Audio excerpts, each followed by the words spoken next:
제가 TV에서 한 헬스 트레이너가 이런 방송에서 하는 말을 제가 들었는데, 운동을 크게 세 가지로 나눈답니다. 유산소 운동, 근육 운동, 무산소 운동이죠. 근육 운동, 그리고 스트레칭, 이렇게 세 가지로 나눈대요. 그래서 이 세 가지를 고루고루 잘 해야 몸이 건강해진다고 합니다. 근데 유산소 운동은 최소한 하루에 30분씩 2달 정도는 해야 몸의 변화가 나타난다고 합니다. 체중의 변화라든가 근육의 변화, 이런 변화가 나타나고, 근육 운동은 1달 정도 해야 몸의 변화가 나타난다고 합니다. 그러니까 유산소 운동, 근육 운동 이런 거 하루 이틀 했다고 해가지고 몸의 변화가 안 일어난다고 낙심할 이유가 없는 거예요. 유산소 운동은 2달 이상 걸리고 근육 운동은 1달 이상 걸리니까 그걸 해야 몸의 변화가 나타난다고 합니다. 근데 스트레칭은 어떠냐? 스트레칭은 그날 하면 그 다음 날에 바로 효과가 나타난대요.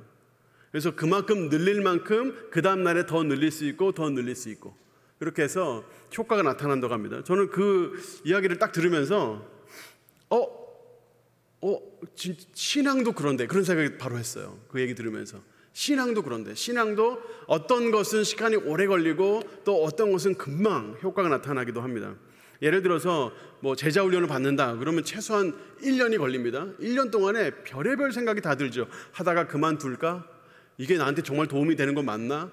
해도 못하는 거를, 숙제도 너무 많고 해야 될 것도 너무 많은데 이걸 다 하지도 못하는데 내가 이거 끝까지 해야 되나? 별의별 생각이 다 들지만 여하튼 1년을 마치게 되면 그만큼 한 단계 이상 성장하게 되죠.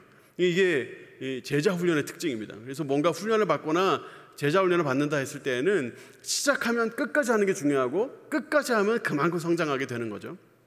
그런데 이 신앙 중에서도 하면 바로바로 효과가 나타나는 것들이 있습니다. 저는 그걸 3가지 정도로 정리할 수 있다고 생각하는데, 첫 번째는 부모를 공경하는 것, 두 번째 헌금, 세 번째 언어 습관입니다.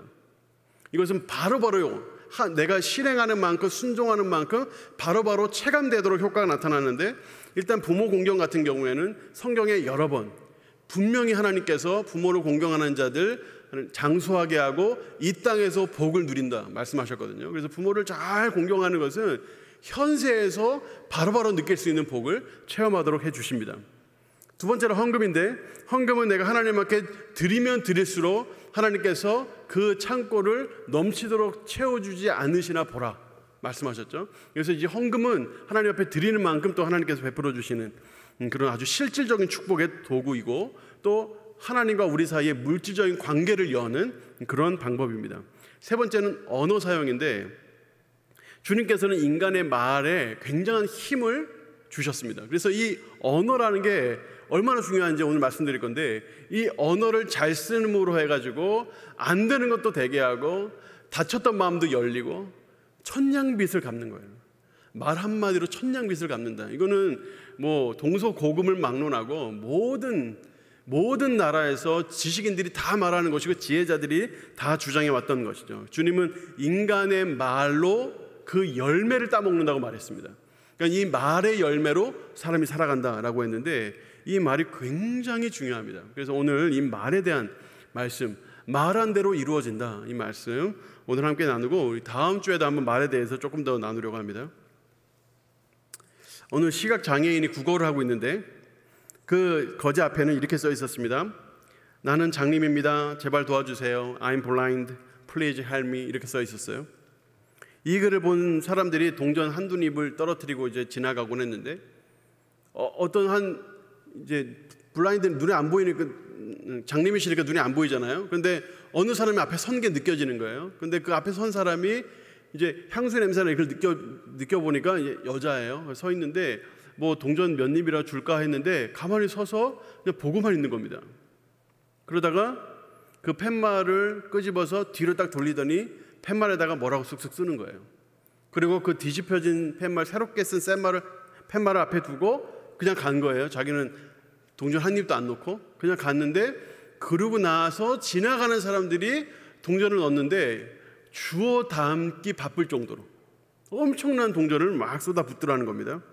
그래서 이게 무슨 일인가, 이분은 어떻게 썼는지 알 수가 없으니까. 그러다가 얼마 있다가 또 그 여인이 다시 왔어요. 다시 와서 그 향수를 느끼니까 바로 알죠. 해서 뭐라고 썼습니까? 라고 물어봤습니다. 근데 그 사람이 이렇게 썼다고 말했어요. 아름다운 날입니다. 날씨가 아름답다는 거죠. It's a beautiful day and I can't see it. 나는 이걸 볼 수가 없네요. 아름다운 날입니다. 하지만 저는 이걸 볼 수가 없네요. 이렇게 적어놓은 거예요. 그러니까 이 말에 사람들의 마음이 그냥 단순히 저는 장님입니다 도와주세요라는 말보다 이 말이 사람들의 마음을 움직인 겁니다. 그래서 더 많은 사람들이 거기에 동전을 넣는, 이게 영어로 써 있긴 합니다만 프랑스에서 실제 있었던 일이라고 합니다. 참 신기하죠. 이 말의 힘이라는 것이 참 신기합니다. 우리 주변에 보면 이 말의 힘을, 이 말의 능력을 아주 어렵지 않게 우리가 다 만나볼 수가 있습니다. 이 말은 사람을 변화시킵니다. 여러분 그런 거 없으세요? 어려서 부모님이 계속 했던 말이 생각나는 그런 일 잘 없으세요? 저는 부모님이 어렸을 때 했던 말이 항상 머릿속에 떠올라요. 때때마다 순간순간 치고 올라옵니다. 저희 어머니가 가장 많이 하셨던 말은 게으름이 뚝뚝 떨어지는구나 이거였어요. 제가 아주 많이 게으르고 막 소파에 맨날 누워가지고 TV나 보고 있고 막 이러면 어머니께서 항상 하시는 말씀이 게으름이 뚝뚝 떨어지는구나 막 그러셨어요. 들어가서 공부해 이 이야기 하기 전에 항상 그 말씀을 하셨어요. 그래서 게으름이 뚝뚝 떨어지는 상황에 있을 때마다 그 말이 생각이 납니다. 저희 아버지가 제일 많이 하셨던 말은 이거예요. 준현아, 넌 그래가지고는 큰 사람이 못 돼 이거였어요.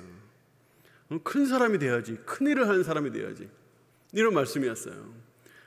근데 이 말이 그때는 도대체 그게 무슨 말인지도 몰랐어요. 사실 제가 중고등학교를 휘문고등학교 나왔는데 휘문고등학교 교훈이 큰 사람이 되자입니다. 큰 사람이 되자.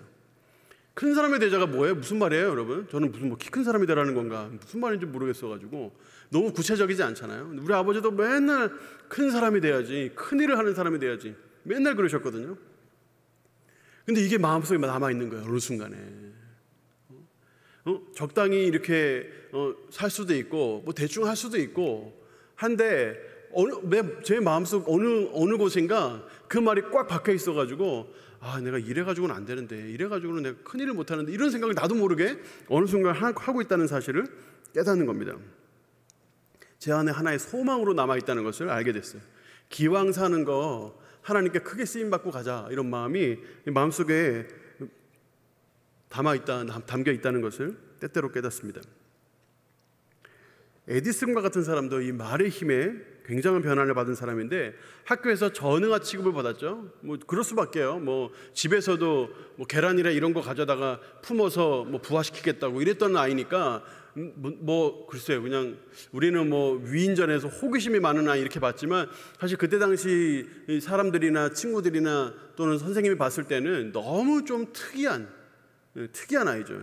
그래서 실제로 중간에 이제 중퇴나 이런 것들을 권유받기도 하고 그러는데 그때마다 그 어머니가 일찍 돌아가셨는데 그 어머니가 항상 실망하지 마라. 너는 상상력이 풍부하고 호기심이 많은 아이다. 너는 맘만 먹으면 뭐든지 할 수 있다. 너는 꼭 훌륭한 사람이 될 것이다. 이런 말을 반복적으로 계속 하셨다고 합니다. 저는 이것이 에디슨이 막 몇천 번씩 막 실패하면서도 끝까지 그 실험을 붙들고 해서 결국에 전구 외에 수많은 발명품들을 이뤄낸 데 밑거름이 됐다고 확신해요. 이것은 에디슨 스스로의 고백이기도 합니다. 말의 이 영향은 정말 말 그대로 강력합니다. 말 한마디 때문에 여러분 마음을 바꾸신 적이 있지 않으세요?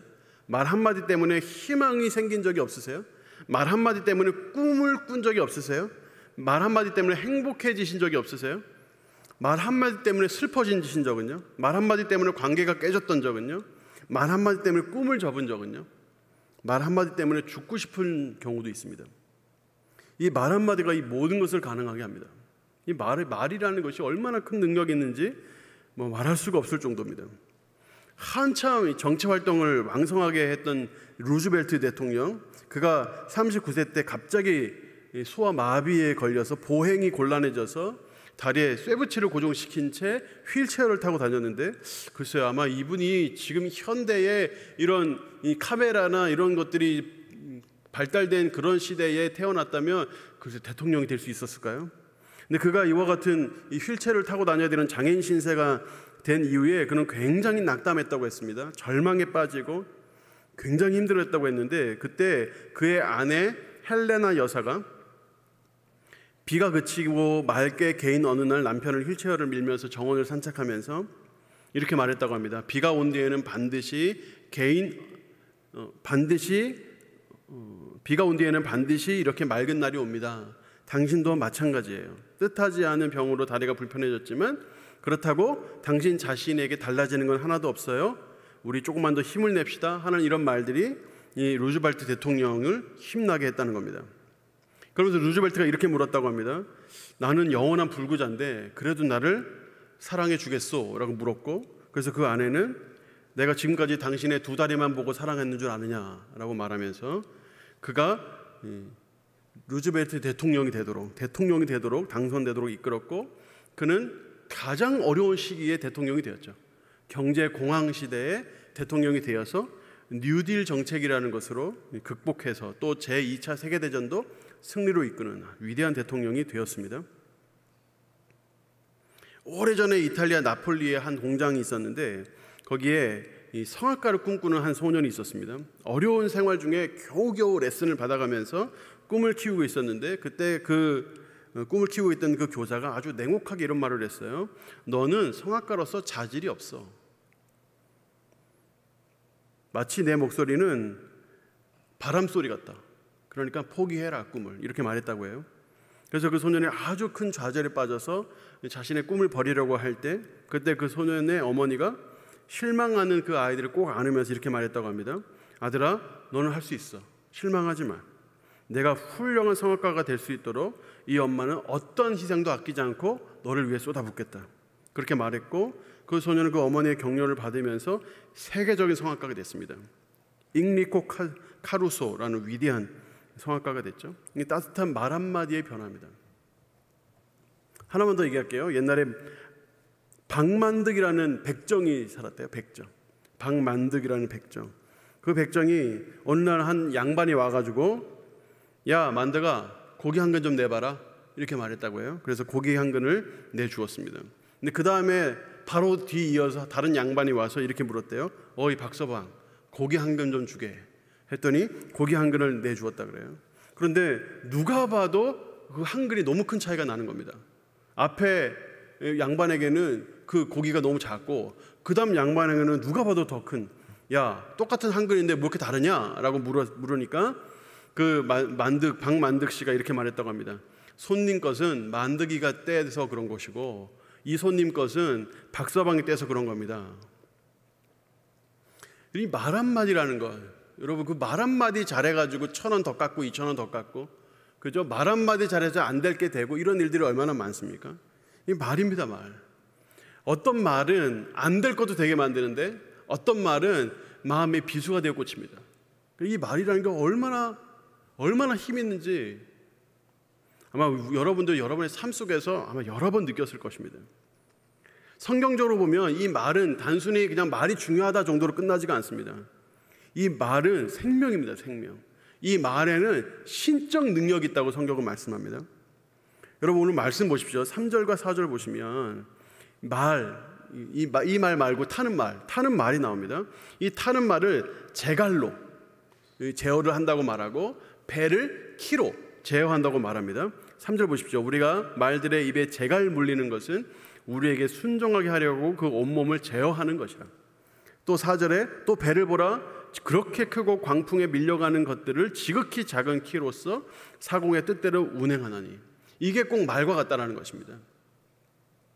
제갈 여러분 아시죠? 사진 한번 좀 보여드릴게요. 제갈 보시면 이렇게 생겼습니다.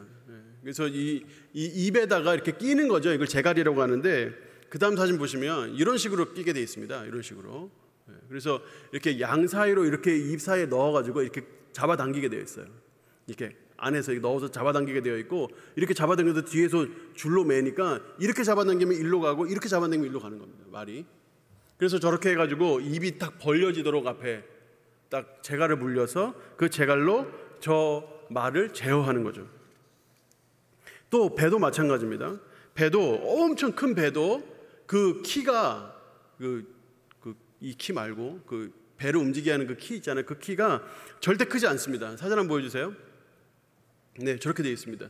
큰 배도 저렇게 작은 프로펠러 말고 그 앞에 있는 네모 있죠? 저게 키잖아요. 그래서 저거를 움직이는 거는 큰 배 안에서도 움직이는 거는 쭉쭉 돌리는, 그 다음 사진 보여주실까요? 예, 이렇게 생긴 거. 이게 답니다. 이걸로 그 큰 배를 움직이는 겁니다. 재간을 물리면 말이 꼼짝을 못합니다. 저 배도 저 키 하나로 좌우로 움직이고 저 키가 폭풍을 이기게 하는 겁니다. 이 비유가 이 세 가지 측면에서 비슷한데, 첫 번째는 작은 것이 큰 것을 조종한다 하는 면에서 공통점이 있습니다. 작은 것이지만 큰 것을 조종한다. 우리의 이 혀가 작은 혀지만 이것이 우리의 인생을 결정한다는 겁니다. 둘째, 작은 것이 방향을 결정합니다. 이 작은 것이 우리의 삶의 방향을 결정하는 겁니다. 재갈이 또 키가 방향을 결정하는 것처럼 마찬가지로 우리의 혀가 우리의 삶의 방향을 결정을 한다는 것입니다. 세 번째, 이 작은 것이 바르게 사용하기만 하면 거대한 것을 이길 수 있다는 것입니다. 거대한 힘과 싸워서 이길 수 있다. 이게 바로 이 세 가지 재갈, 키, 말, 언어와 공통점입니다. 그러니까 이 말을 잘 사용하면 유익하지만 바르게 사용하지 않으면 망하게 되는데, 그 과정에서 치열한 싸움이 있는 겁니다. 우리의 삶에도 이와 같은 이 말이 우리 삶에 꾸준한 이 싸움을 일으키고 갈등을 일으키고 해서 이 말로 인하여 우리의 인생이 잘 되기도 하고 힘들게 되기도 하고 우리의 자녀들이 잘 되기도 하고 또 어려움을 당하기도 하고 그러는 것입니다. 하나님께서는 이 언어를 사용하셔서 주님의 뜻을 이루어 주셨습니다. 마가복음 4장 39절 말씀 한번 보시면요, 예수님께서 깨어 바람을 꾸짖으시고 바람더러 바다더러 이르시되 잠잠하라 고요하라 하시니 라고 말씀하시는데, 이때 예수께서도 말씀하셨습니다. 근데 여러분, 이거 누구한테 들으라고 말씀하신 거예요? 지금 바다가 막 풍랑이 막 일고 있는 상황에서 예수님께서 바다를 향해서 꾸짖으시고 바다더러 잠잠하라 고요하라고 하셨는데, 이거 누가 들으라고 하신 말씀입니까? 바람이 들으라고? 바람이 귀가 있습니까? 말하면 바람이 듣습니까? 누가 들어서 말하는 게 아니에요. 지금 이 말은 누가 들으라고 얘기하는 게 아니에요. 말 자체에 힘이 있기 때문입니다. 말 자체에 힘이 있기 때문입니다. 말 자체에 힘이 있기 때문에 바람이 들을 줄 알아서, 바다가 들을 줄 알아서, 아니요, 바다가 인격체도 아니고 바람도 인격체가 아닙니다. 귀가 없습니다. 듣지 못합니다. 그런데 그 바람과 그 바다가 순종한 이유는 그 말 자체의 능력이 있기 때문입니다. 하나님께서 천지를 창조하실 때에도 마찬가지였죠. 창세기 1장 3절에 하나님이 이르시되 빛이 있으라. 하나님 말씀하셨어요. 말씀하신 건 누가 들어서 말씀한 게 아니라 그 말 자체의 능력이 있기 때문입니다. 마가복음 5장 41절 42절에 보면 예수께서 그 12살 난 죽은 아이를 살리시는 장면이 나오는데, 그때에도 아이의 손을 잡고 달리다굼이라고 말씀을 하시는데, 그 말씀도 그 죽은 애가 들으라고 한 게 아니에요. 죽었는데 어떻게 듣습니까? 말 자체의 능력이 있기 때문입니다. 그러니까 일으켜가지고 세우신 것이에요. 요한복음에도 보면 예수님을 대표하는 말이 말씀입니다.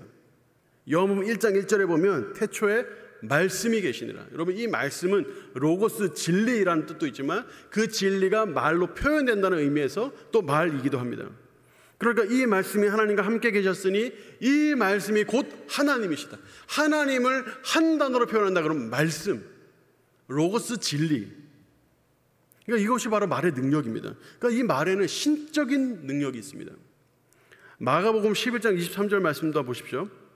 내가 진실로 너에게 이르노니 누구든지 이 산더러 들리어 바다에 던져지라 하며 그 말하는 것이 이루어질 줄 믿고 마음에 의심하지 아니하면, 내가 믿으면, 그 믿음으로 말에게 말하면, 말에게 말하면이 아니라 산에게 말하면 산이 들려서 바다로 떨어진다는 겁니다. 산이 귀가 있어서가 아니라 그 말 자체, 믿음의 고백 자체에 능력이 있기 때문입니다. 여러분, 저는 수련회를 갈 때마다 청년들에게 항상 이야기하는 게 있었는데, 꼭 기억하라고 하는 게 있었는데, 말 조심하라고 합니다. 말 조심. 왜냐하면 가가지고 은혜를 받잖아요. 은혜를 받으면 은혜 받는 거 제일 싫어하는 사람이 누굴까요? 제일 싫어하는 존재가 누굴까요? 사탄 마귀죠. 정말 듣기 싫어하죠. 은혜 받는 거 싫어해요. 근데 걔네들도 아주 교활하고 또 아주 어떤 면에서는 이 계략이 있어가지고 은혜 받을 때는 내버려 두고 은혜 받고 나서 방심할 때 치고 들어갑니다. 해서 서로 감정이 상하게 만들고 서로 미워하게 만들고 작은 말 하나로 서로 상처 주게 만들고. 그래서 제가 항상 하는 말이 말 조심하라, 말 조심하라. 하나님은 전지전능하셔가지고 우리의 모든 생각과 행동을 다 읽으셔요. 한 번에 우리가 생각하는 거 하나는 바로 아시고 내가 마음에 품은 그 생각을 하나님 바로바로 아십니다. 그런데 사탄은 그렇지가 않아요. 사탄 마귀는 누가 말하는 것을 듣고 정보를 수집합니다. 내가 혼잣말이라도 못할 것 같아, 이 말 듣고 지금 못할 것 같다고 좌절하고 있구나, 그럼 저거 치고 들어가면 무너뜨릴 수 있겠다. 그게 사탄이 하는 전략입니다. 그럼 말 조심해야 됩니다. 말 조심. 이 말이라는 것이 말 자체가 능력이 있기 때문에 말 조심해야 됩니다. 민수기에 보면 이스라엘 백성들이 출애굽을 해가지고 거의 1년 만에 여리고 앞에 도착을 합니다. 1년 만에. 그래서 이제 들어갈 수 있는 기회를 얻었어요. 하나님께서 분명히 여리고 땅 주신다고 했고 들어갈 수 있었습니다. 그런데 그 앞에서 정탐꾼 12명을 보냅니다. 이때 여호수아 갈렙도 여기에 포함되어 있죠. 이제 12명이 가가지고 정탐을 딱 하고 와서 이제 돌아왔을 때 그때 갈렙이 이렇게 말합니다. 민수기 13장 30절에 이렇게 말합니다. 우리가 곧 올라가서 그 땅을 취하자, 능히 이기리라 라고 말하는 거예요. 가가지고 봤더니 여러 가지 정보들이 있습니다. 성벽은 너무 높고 거기 백성들은 아낙 자손들이어가지고 다 거인족들이고 키도 크고 힘도 세고, 그리고 그들이 가지고 있는 소위 말하자면 군량미, 그들이 가지고 있던 과일, 채소는 어마어마하게 크고 우리가 가지고 있는 거하고는 비교도 안 되고, 그러니까 만약에 장기전으로 갔을 때는 불리할 수 있고 또 직접 전장으로 부딪혀서 불리할 수 있고, 무기도 불리하고 식량도 불리하고, 걔네들은 성 안에 있고 우리는 성 밖에 있고 모든 것이 불리하지만 갈렙은 뭐라고 말했냐면 우리가 곧 올라가서 그 땅을 취하자, 하나님께서 우리에게 능히 이기게 해주실 것이다 라고 믿음의 고백을 했습니다. 그런데 나머지 10명, 이 여호수아 갈렙의 이 보고를 뒤로하고 나머지 10명의 정탐꾼의 반응이 어땠냐면, 자 보십시오. 31절입니다. 그와 함께 올라갔던 사람들은 이르되 우리는 능히 올라가서 그 백성을 치지 못하리라. 자, 완전히 반대 보고를 합니다. 그들은 우리보다 강하니라. 이스라엘 자손 앞에서 그 정탐한 땅을 악평하여 이르되 우리가 두루 다니며 정탐한 땅은 그 거주민들을 삼키는 땅이요, 거기서 본 모든 백성은 신장이 장대한 자들이며 거기서 네피림 후손이 아낙 자손의 거인들을 보았나니 우리는 스스로 보기에도 메뚜기 같으니 그들이 보기에도 그와 같았을 것이니라. 우리는 저들에 비하면 메뚜기에 불과하고 저들이 가지고 있는 힘은 너무나 세니 우리는 못 이깁니다, 못 올라갑니다. 이렇게 두 보고가 올라갔습니다. 여기에 대한 하나님의 반응입니다. 14장 민수기 14장 28절부터 보시면 그들에게 이르시되 여호와의 말씀에 내 삶을 두고 맹세하노라. 하나님께서 자기를 스스로 하나님보다 높은 것이 없기 때문에 하나님을 두고 맹세하면 가장 위대한 것에 두고 맹세를 하는 겁니다. 내 삶을 두고 맹세하노라. 너희 말이 내 귀에 들린 대로 내가 너희에게 행하리니. 여러분 이 말씀을 마음판에 새기십시오. 하나님께서 뭐라고 하시냐면 내 귀에 들린 대로 내가 행할 것이다. 들린 도라가 무엇입니까? 29절 너희 시체가 그 광야에 엎드러질 것이라. 너희 중에서 20세 이상으로서 계수된 자, 군사로서 계수된 자, 군사로 싸울 자, 그와 모든 자, 계수된 자, 곧 나를 원망한 자 전부가 여분의 아들 갈렙과 눈의 아들 여호수아 외에는 내가 맹세하여 너희에게 살게 하리라 한 땅에 결단코 들어가지 못하리라. 들린 대로 행하겠다. 한 번 정탐하고 와서 잘못 보고한 것 치고는 너무 좀 심한, 너무 가혹한 그런 하나님의 판결이 아닐까 하는데, 그러나 하나님은 공의로운 분이고 이 말씀으로 이렇게 말씀하신 것은 이 말의 힘이, 이 믿음의 고백이 얼마나 강력한 힘을 가지고 있는가 하는 것을 너무나 잘 보여주고 있는 것이기 때문입니다.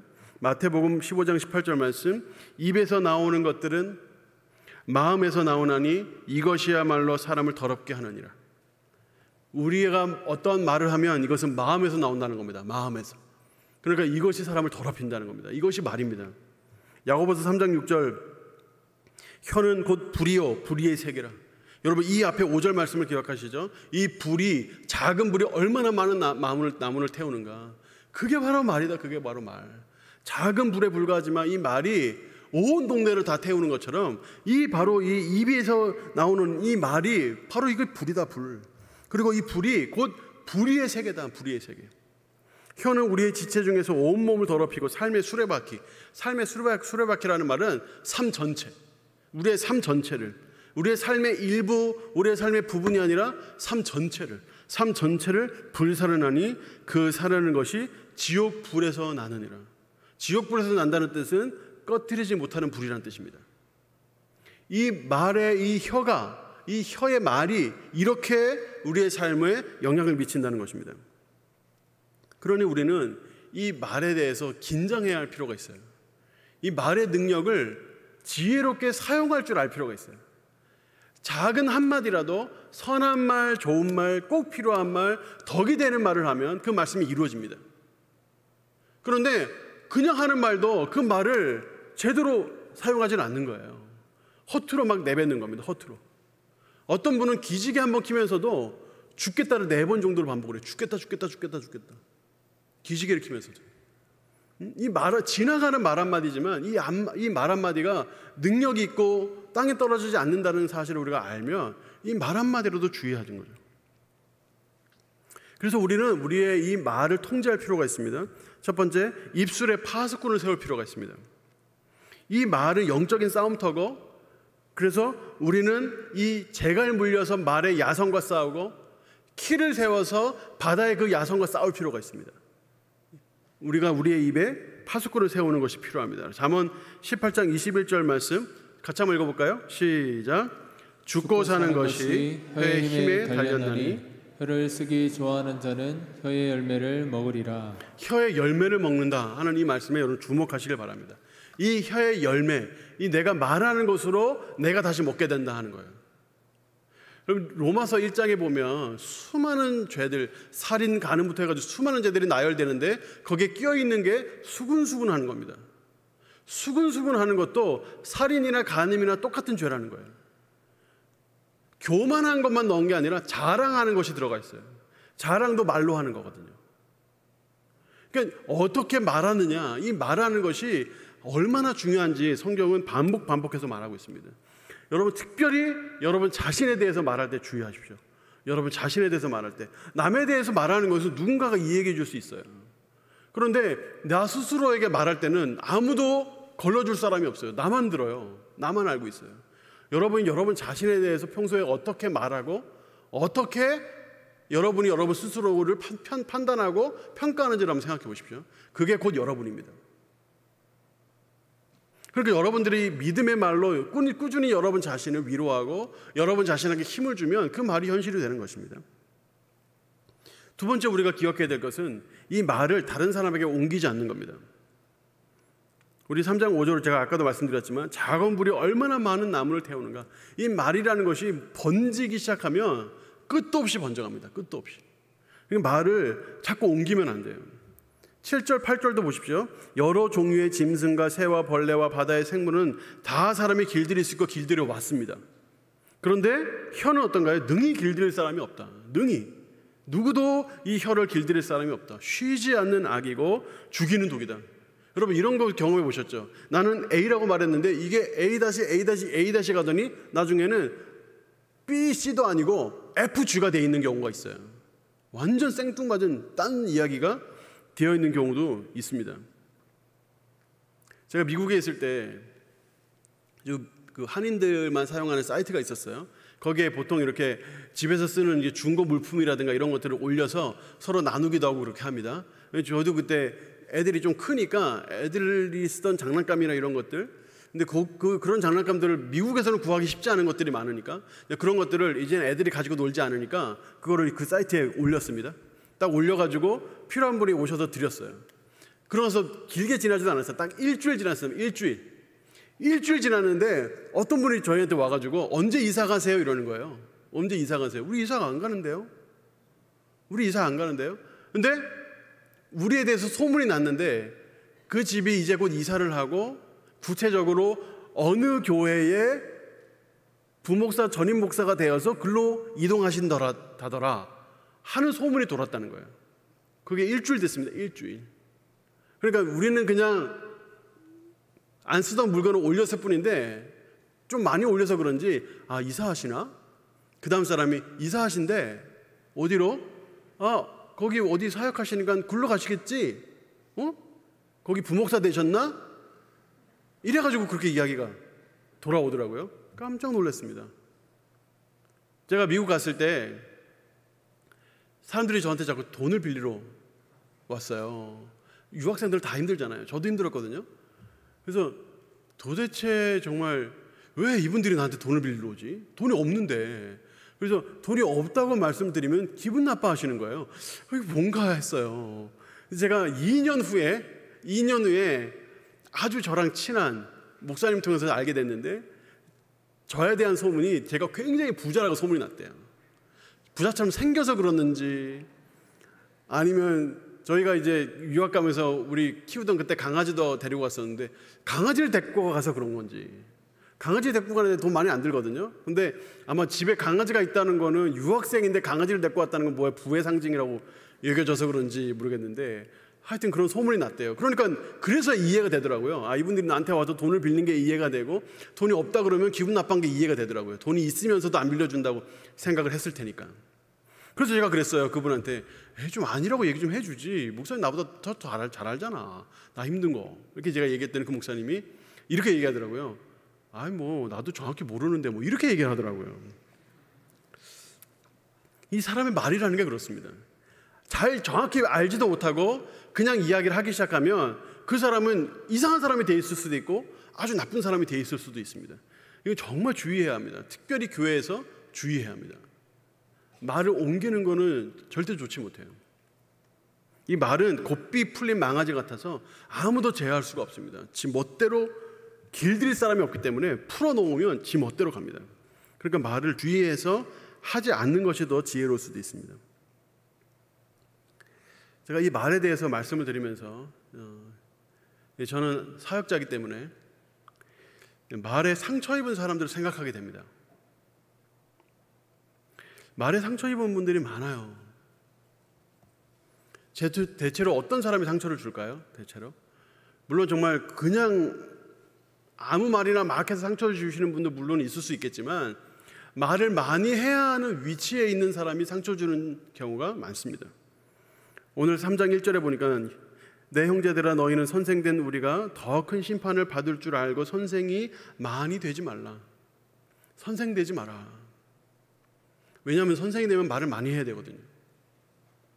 저도 일종의 선생인데 말을 많이 합니다. 많은 사람을 만나고 전화도 많이 해야 하고 이야기도 자꾸 나누어야 되고 그런 자리에 있죠. 그러니까 의도치 않게 상처 줄 때가 있어요. 의도치 않게 상처 줄 때가 있습니다. 여러분도 혹시라도 제가 여기 온 지 3개월밖에 안 됐는데 그런 일이야 많진 않았겠지만 분명히 있을 수 있거든요. 그러니까 이해해 주세요. 이해해 주세요. 3장 2절 말씀 한번 볼까요? 같이 한번 읽어보겠습니다. 3장 2절 말씀 시작. 우리가 다 실수가 많으니 만일 말에 실수가 없는 자라면 곧 온전한 사람이라 능히 온몸도 굴레 씌우리라. 제가 지난 교회 저쪽 대구동신교회에서 청년부 사역을 하면서 제가 5년 넘게 사역하지 않았습니까? 이제 5년 넘게 청년부를 맡아 사역했는데 제가 청년들 앞에서 사실 잘 운 적이 잘 없어요. 근데 제가 한 번 진짜 뜬금없이 운 적이 있습니다. 이와 같은 말에 대한 말씀을 전하면서 한번 운 적이 있어요. 왜냐하면 사역자들이 그때 당시 14명? 청년부 사역자가 14명이었는데 간사 이런 분들 다 포함해서 근데 사역자들에게 상처 입었다 하는 말들이 저한테 많이 들렸어요. 제가 디렉터로서 전체 청년들을 이렇게 케어하는데 물론 오해도 있고 잘못 전달된 것도 있고 또 의외로 받아들이는 사람이 너무 민감하게 받아들이는 경우도 있습니다. 그런데 몇몇 경우에는 명백하게 상처받을 만한 말을 한 경우도 있어요.